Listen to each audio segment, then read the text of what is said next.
Sweet surrender as I love, serve, and remember. Personalizing the infinite. Callistos Ware said,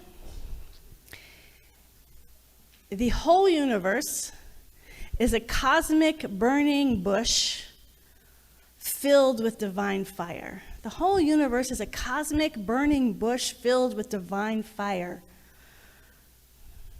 We know when it's an allusion to Moses and the burning bush, and we know that when he saw that brilliant fire, that light, it didn't consume the burning bush. The burning bush was still a burning bush. But this fire, this light took over and spoke to him and revealed to him this cosmic light that it was. It makes me think of when Reverend Michael Beckwith, who is a spiritual leader down in LA and for the world, he was in Ghana, and he had a teacher take him went with their group into the forests of Ghana. And they were from Ghana, so they were very comfortable walking through, and he was stumbling all over the place. He couldn't see. And they went to this spot where they did their sacred rituals, and he said suddenly this tree became the burning bush, became this burning light. And he started communing with the tree and this light. And it opened up, and suddenly the whole forest became light. When we're touched by a spark of fire, a spark of light, it's spontaneous combustion. It touches everything suddenly, all at once. And so what a great thing to know that this is what we are here doing. We are here to become spontaneously combusted with divine light. And we don't stop becoming ourselves, we become more ourselves when we are touched by this light, this fire that lighteth up the universe. And this light it's not always, when we use fire, we think of like intense heat and passion, and that's wonderful, but it also can be sweet and gentle. It can be peaceful, it can be abundant, it can be beauty. This light is amorphous. It gives us, each of our souls, exactly what we need. And so the more we connect with this infinite cosmic fire, this infinite cosmic light, what we find is we become more ourselves. This is the personalizing of the infinite. The infinite is infinite. I remember I had been a minister for a while, and suddenly, especially when Google came around, and this is the first of just beginning Googling things, and I thought, I don't even need to give a talk. I mean, all you have to do is Google truth. Here's what truth, now we have Chat GPT. I know some ministers are already using it. Like, I want to talk about beauty and peace, and it'll come out with this whole thing. And I'm like, oh, that's really good. Someone shared on the listserv what came out. Like, you don't even have to think anymore. Anyone can do this. Well, if ChatGPT can, we all can. And the point is the principles are the principles and have been the principles for thousands of years. What makes the principles come alive is the personalization of these principles, as all 8 billion people on this planet and all the people that have ever existed and are still coming. That's what makes them alive, not writing a really cool paragraph on what spirit is. Any one of us can do that. The key is moving from being able to talk about it to being it. And that's the journey that we are, is to coming from becoming a bush to becoming a bush on fire. And that's what we're here to do. So are you on this journey, push and fire? Now the theme for the whole year is your spiritual journey, the greatest love story ever told. And so we're going to talk about that today, about your spiritual journey, the greatest love story ever told, really looking at the story ever told, because all of us are a story that's being told. Our life is a story that's being told. That's that great song in Hamilton, Who Tells Your Story? Well, we need to tell our own story, first and foremost, if we don't know our story. So one way I want to look at it today is, so sometimes, it's so big. The infinite is so big, it can go in many different directions. So what came to me for this week is to talk about it in terms of using Ken Wilber's The Three Faces of God. Because we have this story, and this story can be looked at from 3 different perspectives, and all of these perspectives are very helpful in understanding who we are and who other people are. So the 3 faces are It, we, and I. These are 3 different perspectives that we can take. It, we, and I. So it would say is more the impersonal part. This is when we were talking about. First of all, let me say, most teachers, a lot of spiritual teachers, speak from all 3. From the it, talk about the divine. From the we, talk to the divine, and as the I am. So Yogananda, Jesus, Ernest Holmes, Joel Goldsmith, all will touch into all 3 faces.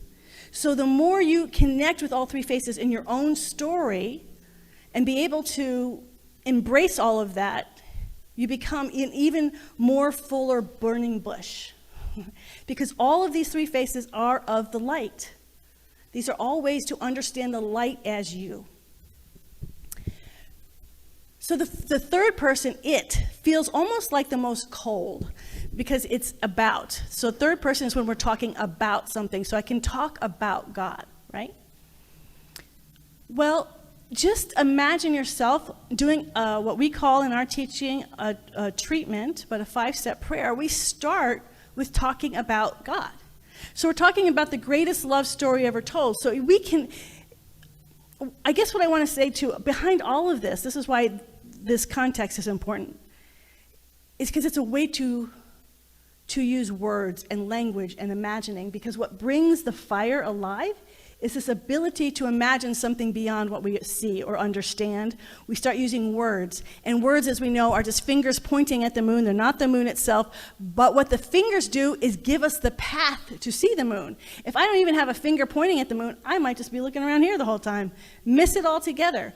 The words and the languages and the concepts and the images and the creative essence that we have within our very being is what points us in the direction to experience this light, to know that it's even possible, that it's not way out there. I'm pointing up there because of the moon, but it's in here and it's possible. So when we start talking about light and love is everywhere. Love is in, through, and as all creation. Love birthed the entire cosmos. Love birthed the galaxies upon galaxies and stars upon stars. It birthed the blade of grass, the eyelash on my eye. It has birthed all life. It has birthed everything in this room. This room is made of love. Every being in this room and online is made of love. This entire earth is made of love. We are walking in love. This love sees and knows itself as everything. It cares about everything. It is passionate about. Do you see? When we start talking, it seems like it's a cold principle, impersonal, but as we start to speak from and about that love and call our attention to it and recognize it, it starts, I feel it more because I'm the one saying it, but when you do that, you all know from when you start talking about love, it wakes you up, right? You start feeling the vibration, just this thing that we think of. So even the impersonal is personal when we start talking it. So even the it form, which is pure principle. Why is this so important? Why is this teaching so important? Not just science of mind, but this teaching of universal truth principles.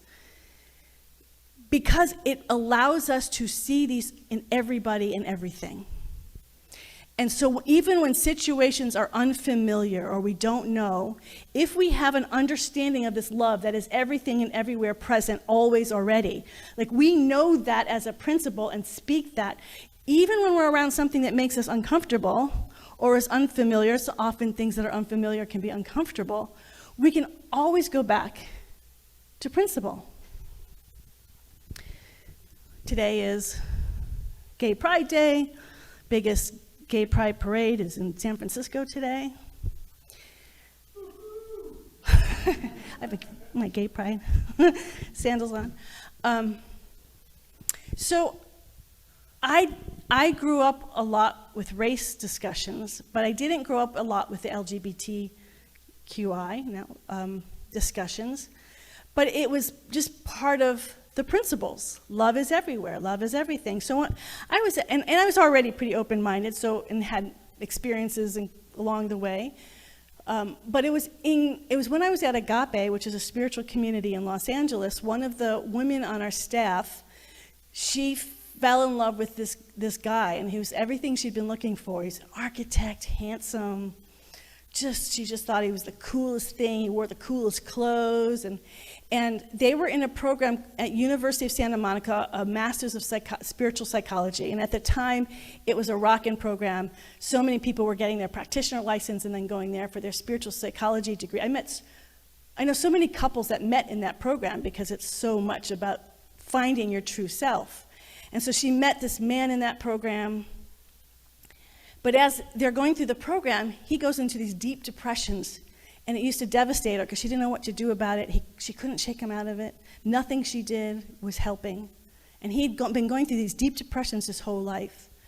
While he's in this program discovering more of himself, he's beginning to transition and realize he really finds joy in dressing like a woman. This was completely new for the person I worked with. And I had never experienced it either. And so So I'm in real time discovering with her as he's beginning to share and dress as a woman, and it's uncomfortable. It's uncomfortable for her. She's never experienced this before.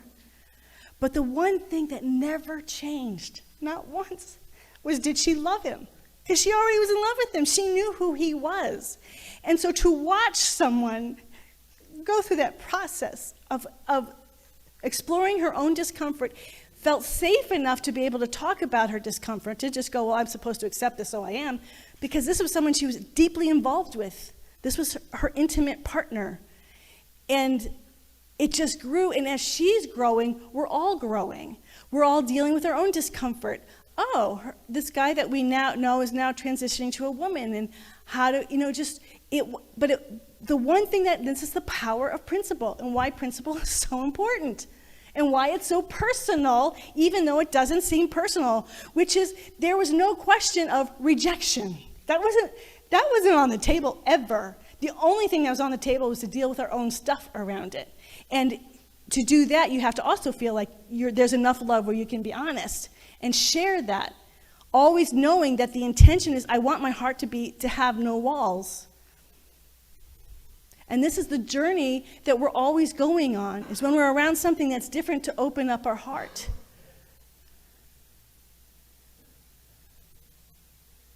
And not separate, not other somebody. And that's the power of principle.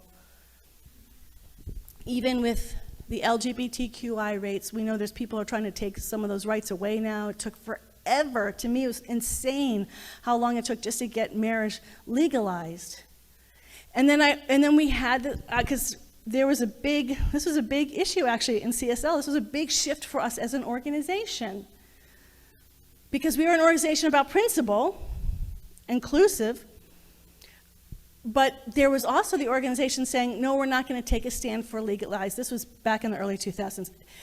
There was a lot of battles around it, town hall meetings. And to me, it was like, what? Of course. But people felt that we were going into the politics by saying we are for legalization. And then the other group, of which I was a part, saying, no, this is about human rights. And the reason why this is important, this is what principles demand of us. The reason why it's so important is because you can practice so within yourself the principles of what we teach, that I am one with the divine presence. All that I am, God is. God is all that I am. And I can fully express that to a point until the culture and the world around you says, yeah, but no. There's a no somewhere along the way in the culture. There's a limit to how far you can go off, not all the time. I'm not saying it's all the time, but it is a lot of the time. People die. People feel separate because they are other. And so to have a teaching, and so this teaching, these principles grew us up as an organization and saying, oh no, if we want to support literally on every level and dimension of our being that everybody is equal, then we do have to make stands on legalization laws. We do have to show up because that's in alignment with our principles, and we can't just say we believe in the principles in the invisible and then not stand for it in the external. And this is what's happening all across our country. If you don't, people, like there's this political correctness, and I understand the resistance to that, but at the same time, It's allowing people to more fully express who didn't have that ability before. Different cultures, different races. It's happening on every level. And it's uncomfortable. And so people strike out, let's get rid of these laws, or because it's making people uncomfortable. And that's part of the process. But when you know principle, that there's only love, and every being is made from the image and likeness of pure love, that every person is holy and sacred ground, that every human being, animal being is a spiritual essence of which we can bow and say, I see the divine in you. Everything, it makes us deal with our discomfort and realize that's us, but it's not who Spirit is. That's not who Spirit is. Yesterday, sitting on these panels, it's so beautiful. Just the level of diversity sitting before, the people's different journeys. And I'm aware of it because one of the people I was paneling was gay, and one of the panelists was gay. And they both were sharing how important this weekend is to them, how much they had to hide who they were for so much of their life. They were both raised in the Catholic teaching. And there was so much that they liked about the Catholic teaching, but they were also rejected in there. And the pain that is caused when we don't love. And again, so sometimes when we're uncomfortable, what we do is we stop loving. We cut people off. That's ignorance. And I love what Yogananda says. Any pain that we cause to other people is done out of ignorance. It's not because we're inherently awful people. It's because we don't understand, and our discomfort is so great that I have to stop the discomfort. But principle is always going to carry us. And so we are in an organization that allows for so much diversity, and it's the principles that have got us there. We are now an organization that has many people of color who are in leadership positions, and a lot of leadership positions, which 20 years ago did not happen. It's because we're waking up and saying, oh, the same people are doing everything, and we're just, the people who show up differently because of their race or their culture or their gender identification or gender fluidity have been outside. Everyone's welcome to the table. That's always the way we say, who's welcome to the table? Everybody's welcome at the table. And this is an organization, because we are a principle-based organization, that has continued to evolve how to do that, not just inwardly in here, but out there in the structures of how we do life. And it's awesome. It is so great. It was so great being there yesterday. Why do we want diversity? Because it makes life so much more interesting and full and rich. Just like you don't want to see the same, like I like this one area of nature, and so I'm going to keep going to this one area of nature, and I'm not going to do anything else. No, we love the diversity. Why do we love to travel? It's what makes life rich and beautiful and fun and opens up our heart and opens up our heart and opens up our heart. This is what the principles are doing for us. So I went a long time on that third principle, but because sometimes when we talk about principle, we say that it's cold, but it's actually the most deeply personal, because it makes us all see each other for who we really are. Not relevant or not limited by however we were educated or whatever biases that we may have grown up with. The principles are always calling us to that light, are always calling us to be that burning bush. So that's it. That's the third face of God, perspective. And it's very full of light and power and grace. The second face of God is the we. Now that we is right here. We're in the we right now, and the we is just one-on-one. So it's anything, myself and anything else that I'm in relationship with.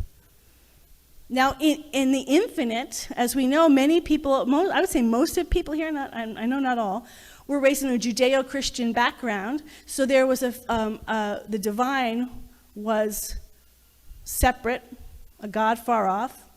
And so what I've heard a lot is, well, I don't like that God, so therefore I don't do I, thou. And all I want to say is, that's someone else's God. You can have your own God. You get to create. Because this divine, this I, thou, is also an aspect of our thoughts and our imagination, just as principles are. This divine presence, so we have the infinite. As we were saying, the infinite is everything. It's hard to be in relationship with it. Notice, when I asked you to open your heart, I started with think of somebody that you love. Because it's so much easier to open our heart with a form. It's just to keep talking about love. We did it. That's what we did in third person. You can just talk about love, but really, what really can turn our heart on fire is feeling the divine other and making it specific to you. So we saw in the first chapter of Autobiography of a Yogi, Yogananda is talking about they're meditating.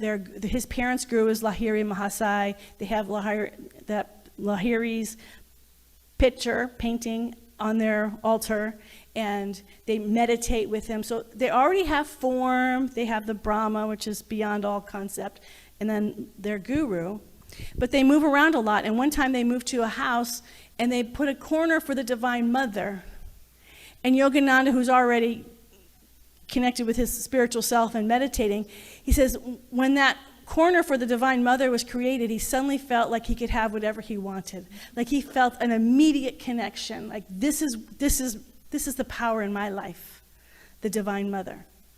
And that was always the way he thought of God, was as the Divine Mother. When he came to America, he almost always wrote about the Divine Father because he knew the United States was not quite there yet with the Divine Mother. So he changed all the languaging to the masculine. But when he was in India, and he knew it was the same God, but what brought him alive was the Divine Mother. Even Jesus didn't call God Father, which has a sort of a very formal, distant thing. He called God Abba, which is Papa. It was very intimate. It was an intimate relationship with the Divine Beloved. Well, he called him Abba. I call it the Divine Beloved. And I remember, and I made that choice consciously. It wasn't like, you need to call me divine. No, I made that choice. I'm like, I need a personalized form that brings my heart alive. And for instance, I know Julian very well as his mother. But in my understanding, or my experience, that who his girlfriend is and who he ends up being, whoever his partner is going to be, is going to be the person who knows him best. Because they're going to share things. He's going to share things with that person that he wouldn't share with his mother. Very intimate, very personal. And so for me, and this was a decision I made very consciously, for me, the divine has to, open up my heart, and I have to feel totally safe with my deepest secrets with them. Like everything. There could be nothing I want to hide, and for me, that was the Divine Beloved. So that became the form of how I fell in love with the divine. I already was in love with the divine, but it just brought it more alive, and I was amazed how much it put my heart on fire to be in communion with my Divine Beloved. So I invite you, as you're thinking about this aspect of the three faces of God, what form brings your heart on fire? Not what should, but is there a form that really turns you on? That I think of John Randolph. I mentioned this in one of the classes, and John Randolph Price, who started the World Peace Meditation, his wife, when she had a near-death experience, she was met by a dog, her pet, and the pet showed her around heaven. And I had a friend who also wrote a book. He was doing a lot of shaman work, and he was writing a book about a young man waking up to who he was, and his guide was a dog.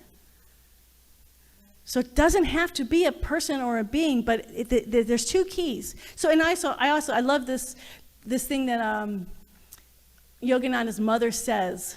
She said, "I'm not worried about death because I know Lahiri Mahasai is going to be ushering me into the infinite."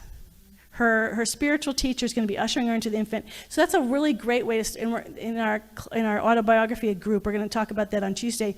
Who would you want to usher you into the infinite? Because who you want to usher you into the infinite has everything to do with that personal relationship now. It's not something that she had her dog, and it wasn't an abstract dog. It was a dog she was in deep relationship with. You're in relationship with this being now, and that's why they're your greatest usher into the infinite.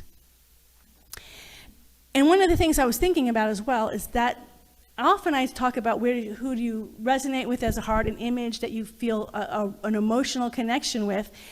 But there's another element too, which is also really important about however you want to personalize this divine being, is, and again, we're using our mind and our imagination. Our mind and imagination is our doorway to the infinite. Is that this being also has to represent infinite intelligence. So they don't just love you completely, they know you completely. They know you even before you were born. So I think it's why I tend to gravitate towards teachers who are on the other side of the veil, because every teacher, even that are on this side of the veil, just to exist here, you have to become more dense. And I don't know if you notice teachers, as they are getting ready to leave, when they're just done with their mission, they start withdrawing from the world because it's too dense, and their energy is getting lighter and lighter, and so they just can't go back out into the dense world anymore. They can't see anymore so there's that withdrawal that happens with so many of them. That's why so many people go off to be monks or monastics. The energy here is too dense. So I always like spiritual teachers on the other side of the veil because they don't have that density anymore. Sri Yukteswar, who is Yogananda, by the way, I forgot, Paramahansa Yogananda is a Hindu guru that came over to the United States in the early 1900s. And his mission was to integrate, to teach how Christianity and Hinduism were one, because his main intention was not to theologically change anybody, but to wake everybody up to the divine light that they were. That was his mission. And he felt Kriya Yoga was one of the most powerful ways to wake people up to their divine light. So that's why he was here. And a lot of people, because most of his ministry was here in the United States, many people know who he is. He's one of my teachers. So his guru, Sri Yukteswar Ji, went to the other side of the veil when he died, and when he came back to visit Yogananda, first thing he said, or one of the initial things he said, is, "I was so much harder on you than I needed to be." It's really not. It's just there's just so much more love. That all those rules and all this is the way you're supposed to behave. Forget all that. I just love you. I just saw the essence of it, and that's. We want a teacher that can see and know our foibles and our weaknesses and all of that, but isn't hindered by that. They're not in this world. They are so free to love, because that is a whole nother dimension. We also want these spirits, whether it's one or multiple. I feel like I have my wisdom council. This journey, on the spiritual journey, again, the theme is your spiritual journey, the greatest love story ever told, is very challenging. And when we go on this journey, it's often sparked by great light, followed by a lot of darkness. And the darkness isn't bad. The darkness, there's a lot of light within the darkness, but we can't see. And so I learned this in my spiritual psychology course in the 1980s. They were saying the same thing. You go through so much darkness that you need someone who can light the way for you, who knows the way before you. So I don't want to have someone who is at my level. I want someone who's at a higher level, because I get lost. I get a little disoriented. Sometimes my weaknesses get so big I can't see the light, or I'm just changing my whole structure of how I see things. And when that happens, it's very disorienting. I need someone to guide me. This is the divine other. They are part of who we are. They are not separate from us. They are the lights in our being. So it's interesting to look at yourself. What is that personal relationship with the infinite? The infinite is everything. What's my personal relationship with it? And does it bring my heart alive? And does it bring my mind and my soul and my body alive? Does it address all aspects of my being? And that's the key. It's not I should do this, or I have to create one in my head. You'll know because it brings you alive. The woman whose dog was her guide, she didn't have to think about it. She came alive when she saw her. Yes, I trust you. I will follow you. There's a divine wisdom within that dog that I know that I can trust.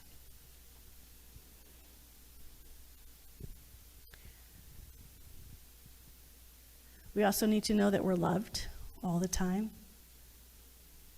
And so we go to that divine being often for love, because sometimes I can't give it to myself. And, we have divine beings that we're in community with who are there to love us from that place of light. One of the questions yesterday, actually, I loved, was asking the candidates, what's the difference between seeing a practitioner and going to a therapist? And the difference, they both might look in the past, but the practitioners, the difference is the practitioner from the get-go, is seeing you as a whole, perfect, and being of light. From the beginning. You're not getting there. You're not going to, well, if you do these things, you will become this. You're already there. And that practitioner is holding you from day one. You are whole, perfect, and complete. I do not see someone that needs to be fixed. What I see are things that are maybe blocking you in being able to fully experience this infinite light that you are. And I will help find those blocks so we can both together discover your embodiment of the whole, perfect, and complete. Last week we were talking about Amma in our autobiography. You got to come to this group, it's awesome. The autobiography group, and it was, someone was asking about gurus, and there are a lot of, and it's just spiritual teachers, gurus, spiritual teachers, people who misuse their power. You go to them, and what happens is you end up you feel their power, you feel their love, but there's a part of us that gives our power over. Well, they know divine better than I know, so I give my power to them, and then that's ripe for their manipulation of you. And there are teachers who unfortunately do manipulate. How you know a real spiritual teacher is they give it back to you. The whole purpose of a spiritual teacher is for you to realize who you are. Not to make you a devotee of me, but to say, you are this light, you are this truth, you are this light, and for you to walk away feeling better about yourself, not better about them, but better about who you are. And so one person brought up Amma, and so when I went to hug Amma, it was actually a very funny experience, and I know other people, she's a hugging saint, she's from India, and a lot of Indian gurus, like they'll touch you with a peacock feather or do a blessing from a distance. She's the only one who actually touches you, and she hugs you and she pulls you in. And Jack and I went, and we decided to go because Julian was an infant, and we heard that you didn't have to stand in line if you had a baby. So we're like, this is our chance. We used him. He was our ticket in. So we went to see him, and she has very big bosoms, and they pushed us in, and Julian was in the middle, so he went right, in the, and we come out, Julian's crying his eyes out because he couldn't breathe. Jack, we were walking, and Jack, it's like we became more ourselves. Jack's talking to everybody, hey, how you doing? It's good, he's just, woo! And I'm like, suddenly got really inward, I'm just really quiet, like, shh. But the way I felt when I turned around after getting hugged from her, I turned around, it's like I could give darshan myself. Like the light was coming through me. It wasn't like, oh wow, she's amazing. It's like, oh, that's in me. That's a true teacher. I left feeling more me. That's the biggest thing. So when you think of your divine beloved, whatever form that you are, the question is, do they open your heart? Do you feel utterly safe? Do you feel like they know everything? Do you feel you can trust them with everything that you are? That you can listen to the guidance that you are intuitively picking up from this teacher, or they're actually telling you? Do you trust them with your whole heart being? And do they make you more you? When you're in communion with them, whether it's in meditation or one-on-one in person, do you walk away feeling better about who you are? Not how better they are, but how better you are. That's the second face of this impersonalized infinite presence, that we're all participating every day because we see each other. What did Jesus say? How can you love God who is infinite if you can't love the God that is before you, the divine other? This is essential. We don't get to skip over that one. And then the third one is I am, first person. I am that I am. Jack was telling me, I guess Popeye used to say that. I didn't watch Popeye, so he said he's the most spiritual dude. I am that I am.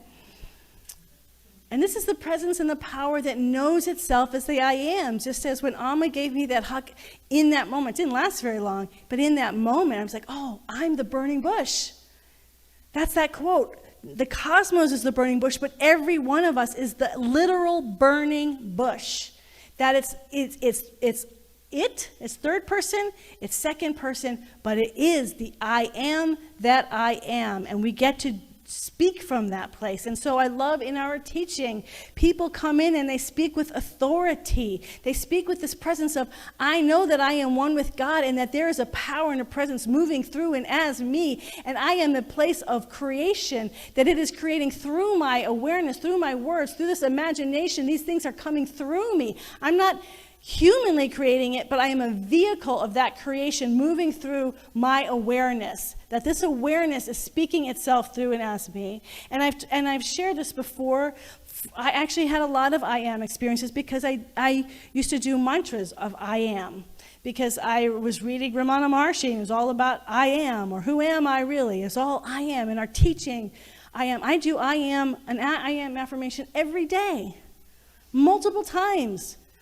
So I talk a lot about the divine beloved because that opens up my heart, but the I am is a place of a power and grace, that we don't have to feel like a victim. We don't have to feel like there's something taking anything away from us. I am. I am the way, the truth, and the light. Do you remember when Jesus said that? It is not, before Abraham was I am. So clearly he's speaking from an I amness that was much greater than his human personality there. He's not talking about his historical Jesus. Before Abraham was, I am.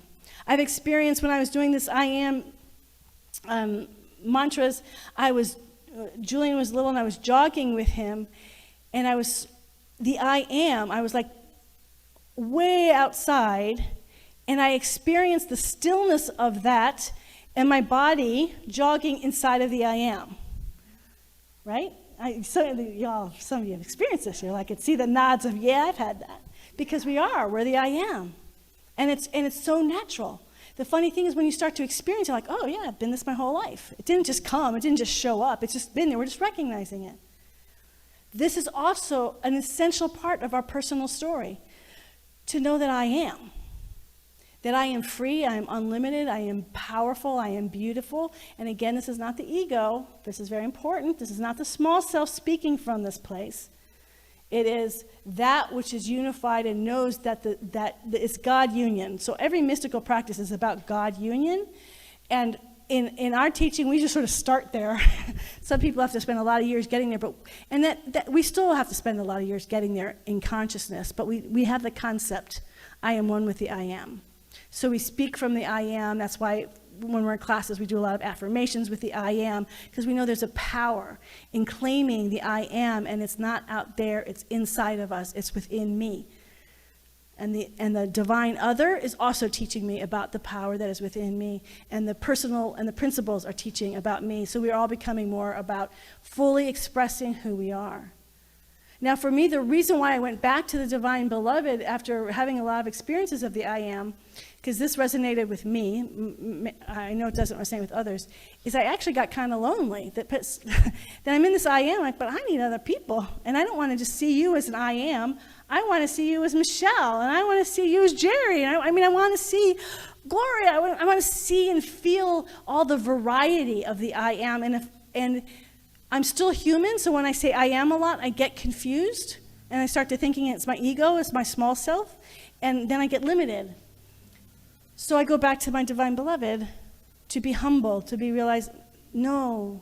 So for me, that's always one of the things they teach in Integral is that we have these three perspectives and we want all three of them. All these teachers teach from the three perspectives, but then we'll have a place where we primarily land, a place where we tend to orient from. So I've done this in classes, and some people really love the I am, and that's where they orient from. There's some people who are like me who really orient more from the divine beloved, and there's some who really orient from divine principle. And the beauty of this is that we're all of it, and that spiritual teachers are all of it. And what we are doing on our spiritual journey, the greatest love story ever told, is that you are the story of all three perspectives. And the reason what's happening in our life is it seems more complicated because people are telling their stories. Like LGBTQIA, they keep adding they, us, as an ally, us, add letters because the story gets more complicated the more people speak up and tell their stories. They're telling the stories, the greatest story ever told. And so you are here to tell your story, to be your story, and to honor other people's stories who are completely different than yours. You know, one thing about having some in-laws who grew up in Japan is I get to hear about a culture that is so completely different than our culture. And I never had the experiences my sister-in-law has had, but I can love and listen to her because we're one.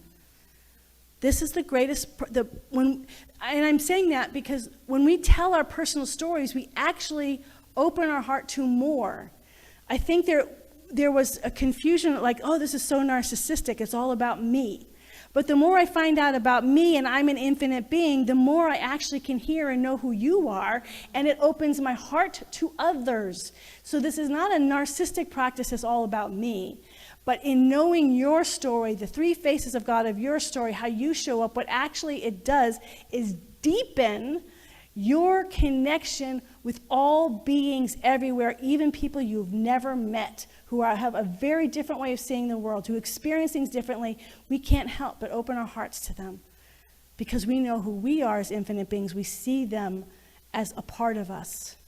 There is no other in reality. They're just strangers who are, what do they say? I'll say it the way I want to say it, which is they're all lovers who we've never met. Yesterday I saw a friend who I haven't seen in 20 years. And the weirdest, when I saw her, my heart just opened up. And we haven't stayed in contact. So it was just, and the thing I kept looking at her face, I'm like, I know you. Like that face, it's in my soul. Even though I don't know anything much about your story in the last 20 years, I know you. And you know that about complete strangers, right? Right? The more you know yourself, the more we know others. This is the greatest love story ever told. It's not only, we find out, turns out it's not only our story, it's everyone's story. And suddenly we're on a planet of the greatest love story ever told. Yeah? Yes. Personalizing the infinite. That's what we're here to do. Let's pray.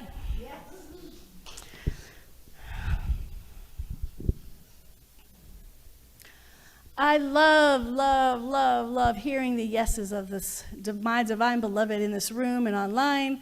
I love feeling the yes of this universe. This yes of love, this yes of open-heartedness, this yes of a heart that lives into the infinite, that moves into the infinite. This yes that says yes to itself in every form, that cares for, that sees and respects and values all beings everywhere. This presence and this power of pure love that is the galaxies upon galaxies, this love that is beyond anything we could ever humanly imagine, that is the moon, that is so transcendent, that is so beyond the beyond, and yet we know it is love by the way it pours through all creation. It pours through our hearts, pours through our family's heart, our beloved ones' hearts. We feel and know the love in a very personal and intimate way every single day. We open our heart to feel that love in an intimate way right here and right now. Wherever we are, that love is infinitely personal in our experience right now, in the very interior sense of our being. We feel that love. We accept that love. We know that this love knows everything about us. This love knew us before we were ever birthed. This love knows every story that we've ever experienced, every thought, every feeling. It knows everything and loves all of us. Not just some of us, not just the good parts, not just the good showy parts, but all of us. And even as we know this love loves all of us who we are internally and inwardly, we know that this love loves all life, all of the time. That beyond all appearances, beyond all the stuff that's happening on the surface of life, beyond and past that, is this extraordinary love just waiting for us to turn our attention towards it and allow ourselves to be enveloped in its infinite embrace of tenderness and care and passion and abundance and beauty and all that has ever been and ever will be the infinite good of God. We just turn our attention to that. And we say, thank you, thank you, thank you, God, for our life. Thank you, God, that we get to be on this earth. Thank you, God, for all the people in our lives. Thank you, God, for the people that cause us challenges. Thank you, God, for everything that is unfolding, because we know behind all of it is your love. And we see with your eyes, we feel with your heart, until we know that we, each and every one of us, is that burning fire of light and of love that blesses this entire universe. So for the blessings that are alive in this room right here and right now, every single one of us that are online here today, every single one of us, thank you for being these burning bushes of light. Thank you, thank you, thank you, God. We are the ones to be that blessing. And in deep abiding gratitude, I just say thank you, infinite and eternal light, for each and every one of us. In deep abiding gratitude, we let it be. And we say, and so it is. I walk in God in all I do. I walk in God in all that I say.